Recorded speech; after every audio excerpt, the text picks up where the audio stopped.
Well, welcome to the Botanical Medicine Study Course with me, Stephanie Georgiev, your host and instructor for everything botanical medicine. Thank you so much for sharing your valuable time with me. Welcome to all long-term subscribers. Thank you. And also a big welcome and shout out to all new subscribers. Now, for this week's Herb of the Week, we will be exploring a tree, its fruit and leaves, and its fruit border on the culinary, but both the fruit and the leaves are really, really healthy, preventative as well as healing in times of illness. And the name of this wonderful gift from nature is olive. Now, the olive, the botanical name, I just love this. I think you remember in many of my different videos, when you see the second word of the Latin binomial, you can guess where it comes from. And this one, you don't really need to know Latin to know it comes from Europe. It's called Olea europaea, which means European olive. Now, I'm not sure of any other, I know there's lots of olive trees in California and South Africa, but I don't know if they were basically transplanted to that area. But it's a species of small tree or shrub in the family Oleaceae, and it is found traditionally in the Mediterranean basin. But there are wild subspecies found further afield in Africa as well as Western Asia. When it's in shrub form, which is often one of the best for the large olive plantations, it is known as Olea europaea montra, which is dwarf olive or little olive. And this is cultivated in all countries of the Mediterranean, so anything bordering the Mediterranean. I can tell you, I served in the Peace Corps in Albania. That, to me, is the best olive oil on the planet. I call it chartreuse liquid gold. It's just, oh. And it also grows in Australia. It's been cultivated in New Zealand, North and South America, obviously very much in California, and South Africa. It's a evergreen tree, and it can grow up to 50 feet tall in height. Now, there is some fossil evidence that the olive tree had its origins 20 to 40 million years ago. So I don't know if the dinosaurs were, popping olives when they were eating other things. But it is evidenced by this fossil evidence that it was growing in the area, which is now Italy and the Eastern Mediterranean basin. We do know 100,000 years ago, olives were used by humans in Africa on the Atlantic coast of Morocco. And they both use them apparently for both fuel and consumption. So the genome of cultivated olives basically says it's from Europe. And for thousands of years, olives were grown primarily for lamp oil. And the wood, excuse me, is really lovely. If you ever travel to the Holy Land, you can often get all kinds of lovely things made out of olive wood. But about 80% of all harvested olives are turned into oil, while 20% are used as table olives. And in order to become a table olive, it's not like if you have an olive tree in your backyard, you can pop those olives in your mouth. I would not recommend that. It does not taste very good. They really need to be processed quite a bit in order to become table olives. But olive oil is actually the juice of the fruit of the olive tree. Now, there's a wonderful book. When I was involved with Slow Food Redlands, we had a book reading group, and this was one of our books that we read. And I tell you, it was just it's a fun little romp. It's basically, he goes to all the different countries that grow olives and interviews the growers. And olive oil, especially Italian olive oil, is because it's so valuable. We, of course, organized crime gets involved with that. And there's just a lot of whodunit in terms of different types of olive oils. In terms of olive oil crime. Now, I'm from Southern California. I had most of my life in Southern California. And I can tell you that California olive oil is some of the highest quality. And you also know exactly what you're getting. If you buy a $5 bottle of olive oil, you're probably not getting olive oil. You're probably getting something else. But if you buy California olive oil, California growers, very picky, and they're also very moral, as they would say. So, olive oil is expensive. It takes a lot of processing to do. And anything under about $20 a bottle really probably isn't what you think it is. But Albanian olive oil, you're definitely getting that. And it's really, really good. So I highly recommend reading this book if you want to learn everything you possibly can know about olive oil. And Tom Mueller used to have this wonderful website called Truth in Olive Oil. And apparently it's no longer in service. So that shows you how long ago I read this book. But it's really a wonderful read, and you can get a lot of what the website talked about olive oil in the book. Now, if you've been watching television for the last 20 years, you know the Mediterranean diet is the diet that will make us all live forever, be thin, and have heart health, happy hearts if we do this. And really, one of the big bases of the Mediterranean diet is olive oil. And olive oil is mostly used as a finishing oil. It has a really high smoke point, but it's really good like on salads or drizzled on things after they're finished cooking. There's a whole genre of cooking with olive oil, and I'll get to that later in the video. But the reason why it's so good, and again, it's an oil, it's a fixed oil, but it's actually the juice of the olives, and it's very high in the omega-3 and 6 fatty acids. And these are super important in terms of making your body less likely to have inflammation. It's also good at lowering cholesterol and making your blood a little more less sticky. It's really, really good.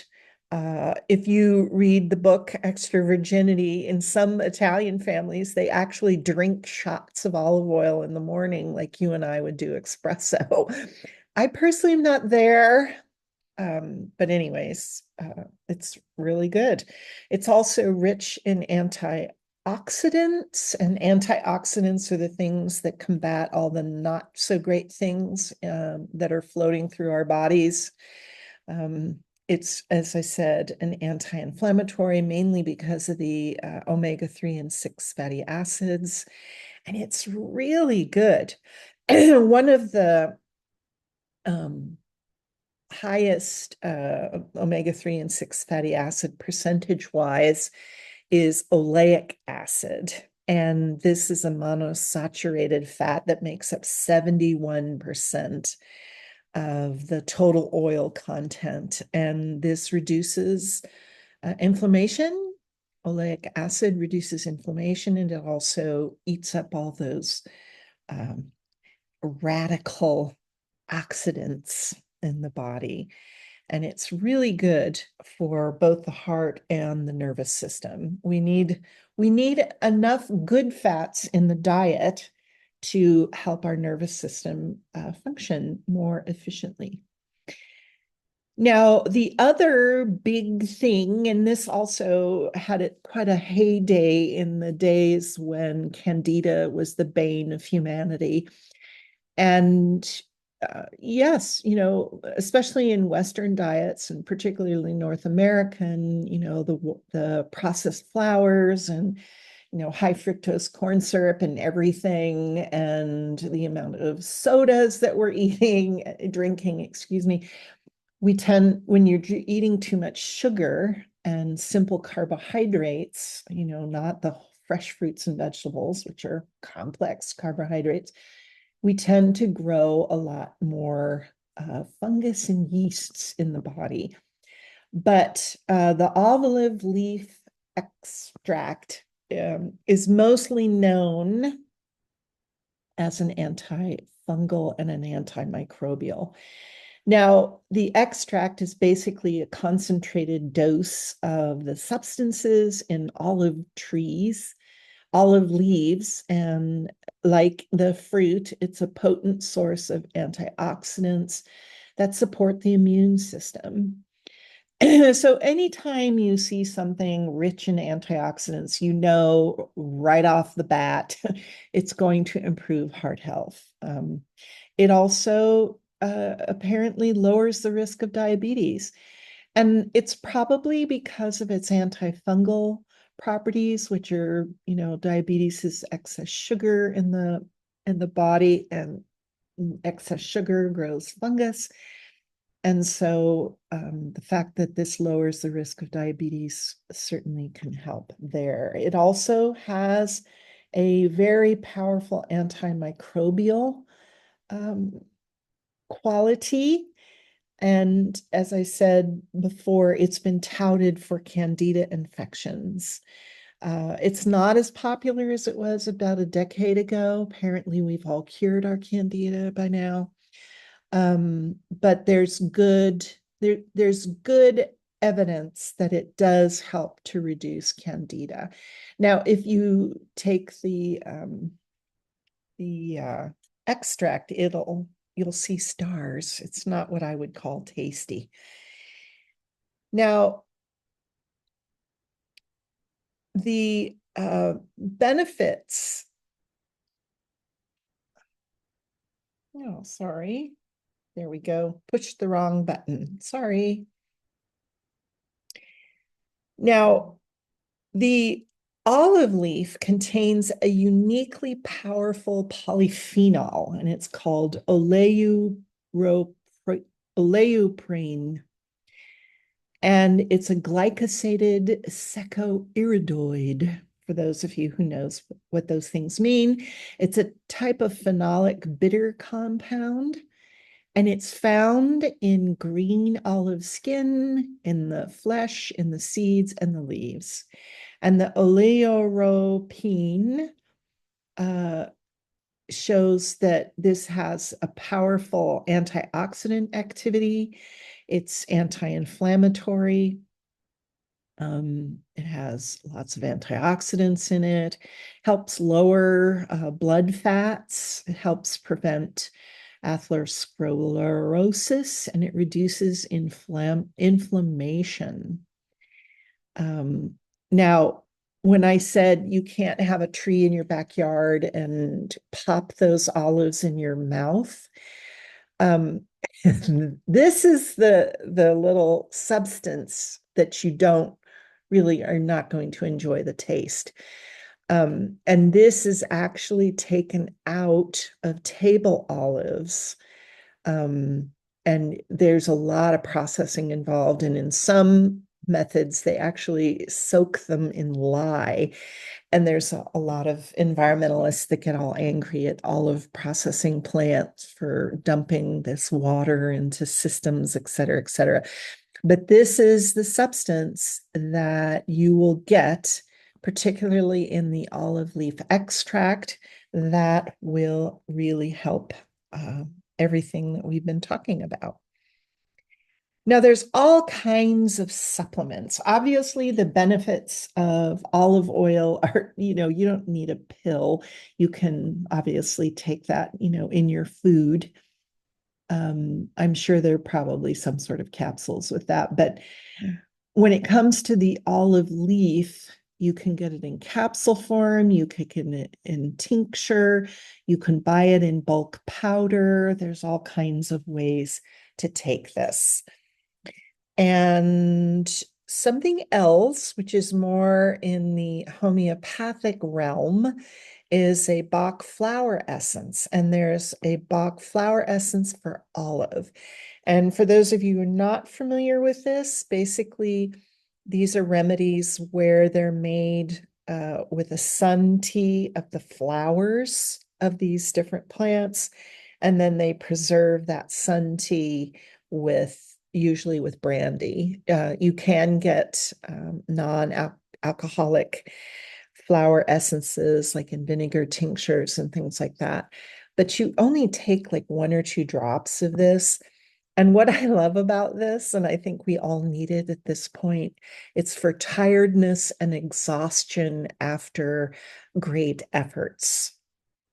Also, if you're recovering from long-term illness. And so I always used flower essences as part of my complete approach to healing because I do believe there are emotional um, reasons for why people are ill. And this is one of the ways that you can deal with that. It's always for the emotional aspect of that. Now, cooking with olives and olive oil, yum, yum. There's a wonderful publication with a podcast and all sorts of things, and it's called Olive Magazine. And there's a link in the program notes. And if you just want to know anything about olives or recipes or anything you can possibly imagine, there's no lack of things that you can do with olive oil. You can even use it as a substitute in pies and pastries and cakes. Olive oil cakes are quite lovely. So it's just a wonderful thing. And eating olives is, if you're trying to watch your weight and you just really want a snack and you want something that'll fill you up, you can eat a couple olives and it really does the trick, especially because they're salty and fatty. So I love adding them to sauces, to salads, baking with them in breads. I love the tamponade, which you can see in the lower slide. It's basically mashed up olives. There's just no lack of lovely things that you can do with them. Now, growing olive trees, you really do need a certain type of climate for that because it's originated along the Mediterranean. So where you find these plants, these lovely trees growing is usually in some sort of Mediterranean climate, which is like California, Chile, South Africa, all along the Mediterranean, these go really well. You can grow them in pots. They're lovely, decorative. Again, if you get a lot of olives, from your tree, you can find all kinds of information on how to process those. Like if you want to make oil or make table olives. I just don't eat them raw. If you, you know, if you yeah, it's just very shocking to eat them raw. But as always, I have some wonderful links in the program notes on ways to grow olives if you live in such an area that is hospitable to them. So, however you want to incorporate this incredible gift of nature, basically the Mediterranean, I hope you come to really appreciate the incredible substances and flavors and just the joy that olive oil adds to all of our lives. And they're beautiful trees to grow as well. So this is Stephanie, Georgia, saying thank you so much for spending your valuable time with me. Make sure to check out the links in the program notes for all sorts of wonderful information on anything to do with olives. And until next time, be well.